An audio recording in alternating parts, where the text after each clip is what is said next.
अच्छा ये है कि मेरी शादी को ना 15 साल हो गए।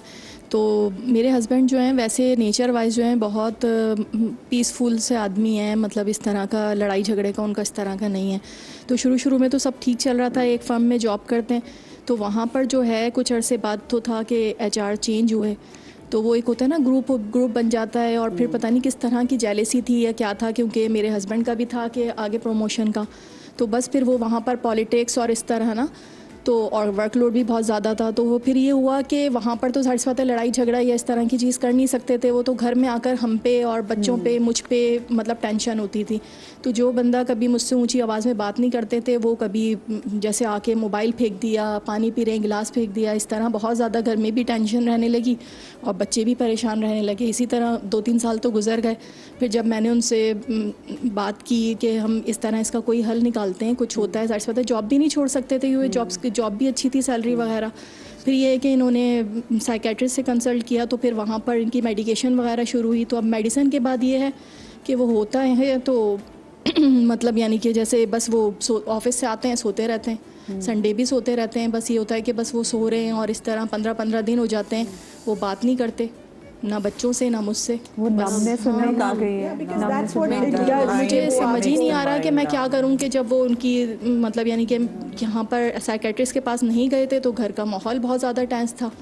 अब अगर वो वहाँ पर गए हैं तो मैं बात करने को तरस जाती हूँ उनसे कि बस वो आते हैं, बस मुझे खाना दे दो, मुझे सोना है, बस यही चल रहा है। फातिमा ये बताइए ये कौन से स्टेज है कि जिसमें वो नमनेस ऐड होगी भी उनमें, और क्योंकि अब देखें ना वो अब पहले भी घर वाले सफ़र कर रहे थे, अब भी सफ़र कर रहे थे, अब खामोशी और उनका एक तरह से बिल्कुल ना होना, ना दिखाई देना उनको ज़रा फील हो रहा है। अच्छा, ये बहुत ही अच्छा क्वेश्चन आ गया, क्योंकि इसकी वजह से बहुत सारी मिथ्स हम एड्रेस कर सकते हैं। सबसे पहली बात तो ये है कि डायग्नोसिस क्या था, ठीक है। हर ज़हनी बीमारी एक जैसी नहीं होती और हर ज़हनी बीमारी का इलाज भी एक जैसा नहीं होता।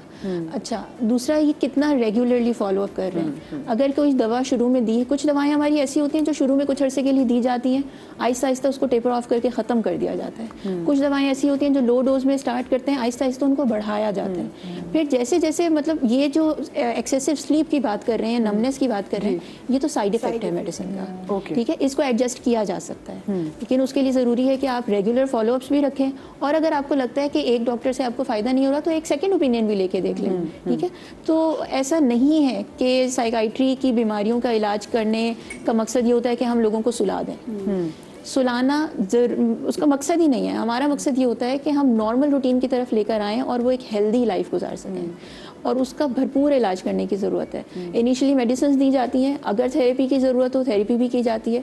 थेरेपी में कुछ बेसिक चीज़ें हैं, जैसे कोपिंग स्किल्स सिखा दी गई कि स्ट्रेस को कैसे डील करना है, या नॉर्मल आपको अपनी हेल्थ को मेंटेन करने के लिए फिजिकल एक्टिविटी क्या क्या करनी है, या रिलेशनशिप्स को बेहतर करने के लिए क्या किया जा सकता है। तो थेरेपिस्ट का काम ये होता है कि आपको एक रास्ता दिखा देता है, ठीक है। लेकिन प्राइमरी जो इनके मामले में पहला जो अवलीन सवाल है ना, वो ये कि डायग्नोसिस क्या था, कि वो सिंपल एंग्जाइटी डिप्रेशन अमूमन ऐसा नहीं होता जिसमें इतना एंगर आउटबर्स्ट्स हैं। डॉक्टर को क्या कहा था, उनको क्या प्रॉब्लम है?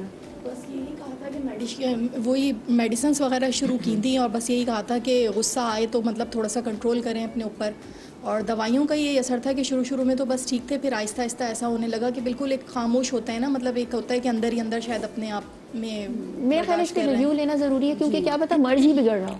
हाँ, कुछ मर्ज ऐसे होते हैं जिनके ये अलामात में उसे, मसलन बाइपोलर है, बाइपोलर इफेक्टिव डिसऑर्डर में कुछ फेजेस ऐसे आते हैं जिसमें मेनिया होता है, जिसमें गुस्सा होता है, एनर्जी होती है, लड़ाई झगड़ा होता है, और फिर एक फेज होता है डिप्रेशन का। तो जब मेनिया के लिए हम ट्रीट कर रहे होते हैं तो अलग दवाएं दी जा रही होती हैं, और जब वो स्विच करके डिप्रेशन की तरफ जाएगा जिसमें सुस्ती है, सोना है, उदासी है, उसके लिए दवाएं तब्दील करनी। मुझे बताएं, मतलब ये बहुत से लोग तो हम ऐसे भी देखते हैं कि वो दवाओं या किसी डॉक्टर के पास नहीं जाते, अलबत्ता ये स्कूल्स में, कॉलेजेस में, और स्पेसिफिकली वो colleges, universities, ironically it's true, लेकिन जहाँ पर पढ़ाई का प्रेशर बहुत ज़्यादा होता है, it's not only the work pressure, the पढ़ाई का प्रेशर बहुत ज़्यादा होता है, तो उसको कोप अप करने के लिए ड्रग्स का बहुत ज़्यादा इस्तेमाल होता है, जो और ऐसे ड्रग्स जो कि आपके दिमाग को बहुत ज़्यादा फास्ट, जैसे कुछ डॉक्टर्स की भी स्टिमुलेट, जैसे डॉक्टर्स वगैरह के लिए भी, मतलब इंजीनियरिंग यूनिवर्सिटीज़ में भी, कि जिसको लगता है कि ये लेने से हमारा दिमाग बहुत ज़्यादा काम करेगा। मैंने स्कूल्स में भी देख रही हूँ, और ऐसी कुछ चीज़ों में अपने आप को नमनेस खुद में डालने के लिए, कि लोग कहते हैं भाई, जैसे वो बच्चों ने गाना था ना कि हर फिक्र को धुएं में उड़ाता चला गया, वो लो चलो अभी हमने एक सिगरेट, तो अब तो सिगरेट के अलावा और बहुत सारी चीज़ें आ गई ना दिमाग को नम करने के लिए। ये कितना एग्रीवेट करी हमारी प्रॉब्लम को, आपको क्या लगता है? अच्छा, ये एग्रीवेट तो बहुत ज़्यादा कर रही हैं, मतलब इसके ऊपर तो एक पूरी अलग डिस्कशन हो सकती है। इससे अगर मैं एक स्टेप पहले जाऊं, को डिपेंडेंसी जो हमारे मुल्क का बहुत बड़ा मर्ज है कि आप किसी इंसान पे को डिपेंडेंट हो जाओ, किसी ड्रग पे को डिपेंडेंट हो जाओ, शॉपिंग पे को डिपेंडेंट हो जाओ, एस्थेटिक ट्रीटमेंट्स पे को डिपेंडेंट हो जाओ। शॉपिंग एस्केप है बाय द वे, अगर आप ऑल ऑफ शॉपिंग दीज, ये सारी ड्रग्स एज वेल। आपका माइंड क्या हो रहा है, नम हो रहा है। आप उस वक्त के लिए ना वो दर्द, ना वो पेन, ना वो ट्रॉमा या whatever you are going through as a child, as an adult, as a woman, as a man, as a boy, as a girl, आप भूल रहे हो। अब वो शॉपिंग में भी होता है, डोपामिन हिट मिलता है। एस्थेटिक ट्रीटमेंट्स, जो इतने क्लिनिक्स खुल गए हैं, जो आपको फिर इतने लोग नजर आते हैं, मेन एंड वुमेन, के एक हिट मिलता है ना। It's not just Botox and filler, वो एक साइकोलॉजिकल आपके साथ एक साइकिल शुरू हो जाती है। द इशू इज को डिपेंडेंसी। को डिपेंडेंसी इंसानों के साथ भी हो जाती है, और तभी तो फिर हम कहते हैं कि अगला बंदा अगर हमारे इमोशनली अवेलेबल ना हो तो हमें कितना ज़्यादा हिट करता है। एक छोटी सी ब्रेक के बाद हाजिर होते हैं, हमारे साथ रहिएगा।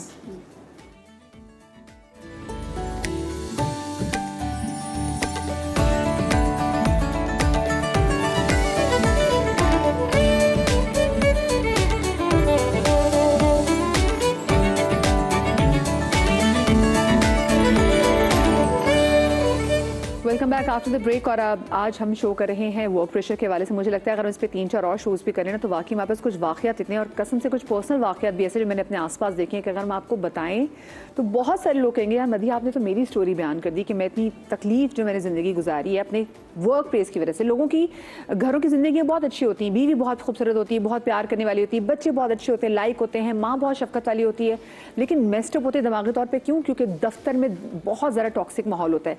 बॉस ऐसे होते हैं जो बिला वजह तंग कर रहे होते हैं, बिला वजह गालम गलोच कर रहे होते हैं। ऐसे ऐसे दफ्तरों के माहौल भी मैंने देखे हैं कि जहाँ पर जो एनुअल लीव, जो कि आपका राइट बनता है, आपने छुट्टी करनी है, 15 दिन की जगह अगर वो बंदा छुट्टी पे जाना चाहता होता है ना तो उसको कहते थे एक हफ्ते से ज़्यादा छुट्टी पे नहीं जा सकते, और अगर तुमने जाना ही है छुट्टी पे तो देख लो बाकी भी लोगों को नौकरियों की ज़रूरत है।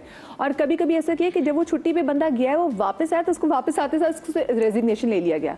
मतलब पर्सनल हो जाता है एक ऐसी चीज़ पे जो कि उस बंदे का राइट बनता है। तो मुझे खुद बताएं कि ऐसी जगहों पर इंसान क्यों ना खौफ में मुब्तला, के काम तो करना पड़ेगा ना, और जब वो करेगा तो फिर हम देखते हैं कि आजकल कितने लोगों में हार्ट अटैक्स और वो हाइपरटेंशन की बीमारियां कितनी आ गई हैं। हमारे साथ जनाब जुनैद भी यहाँ पर मौजूद हैं, हम जरा जुनैद से उनकी परेशानी भी जान लेते हैं। अस्सलाम वालेकुम जुनैद। जी वालेकुम सलाम, खैरियत से आप ठीक हैं? बिल्कुल जी।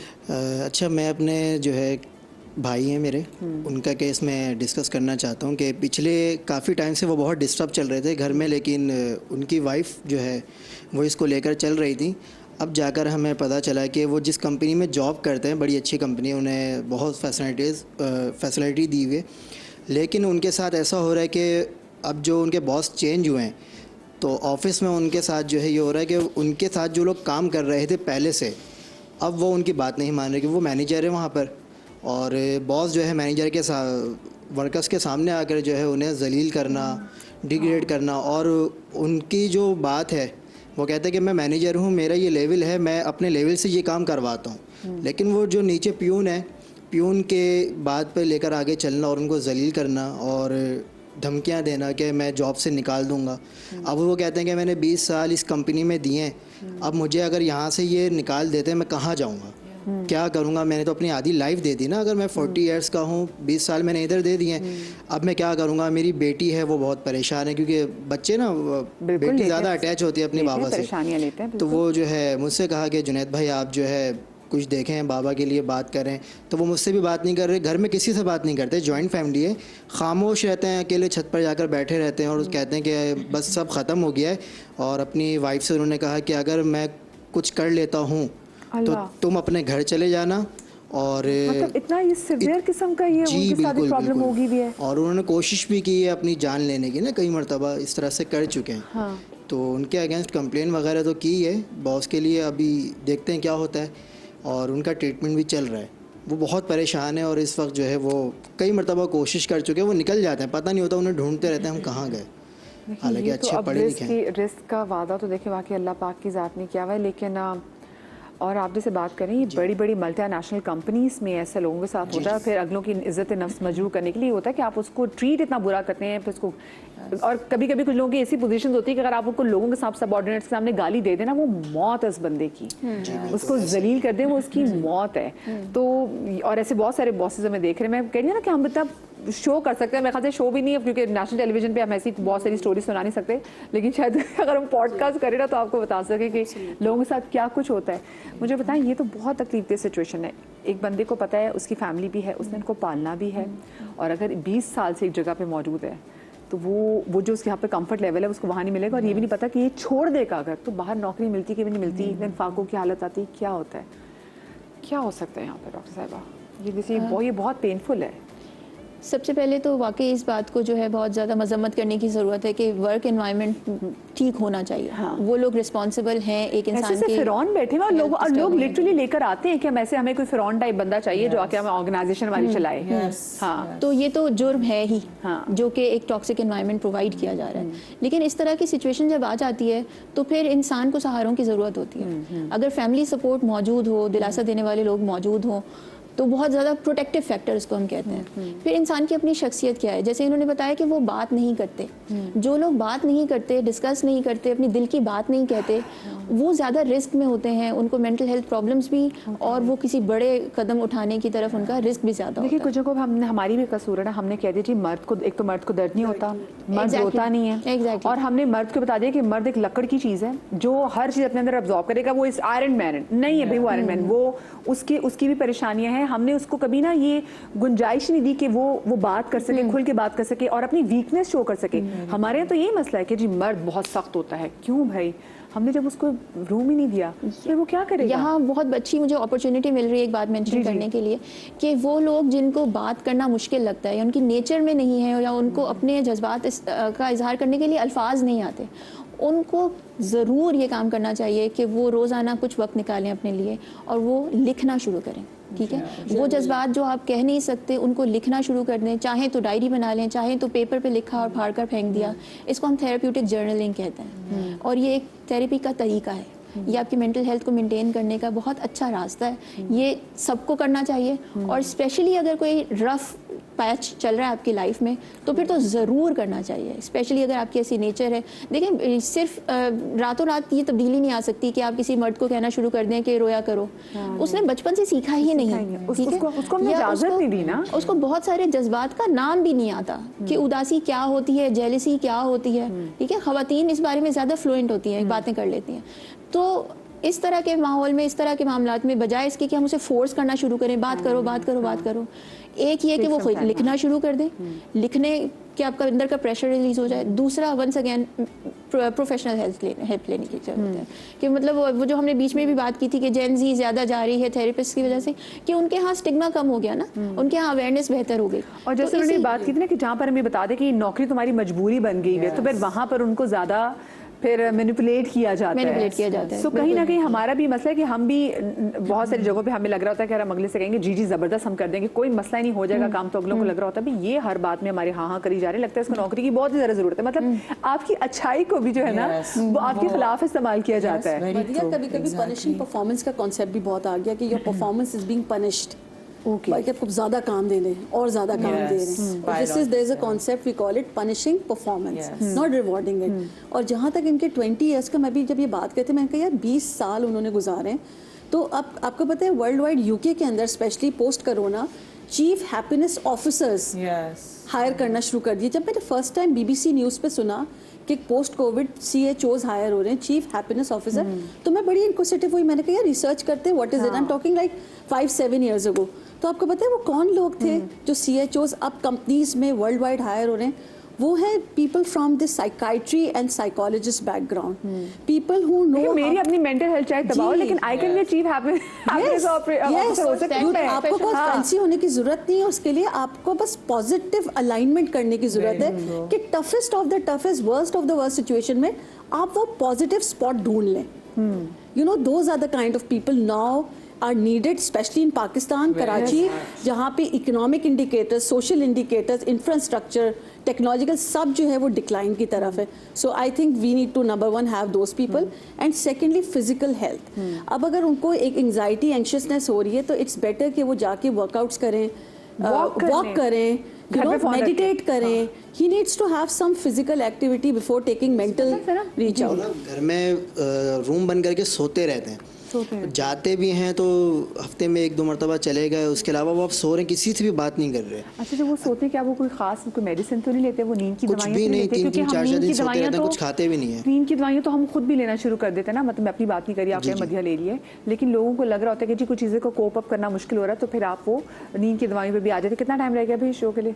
लास्ट मिनट जनाब रह लास्ट गया. अवेयरनेस के लिए एक बात जी, कर लूं बिल्कुल, कि ये बिल्कुल. वाली जो बात कह रहे हैं जी, जी. ना कि कमरे में बंद कर लिया, सो रहे हैं, खा पी नहीं रहे, तो लॉ के मुताबिक इजाज़त है कि इस तरह के मरीज़ को आप अगेंस्ट देयर विल, अगर वो नहीं चाहते फिर भी आप मेंटल हेल्थ प्रोफेशनल के पास ला सकते हैं.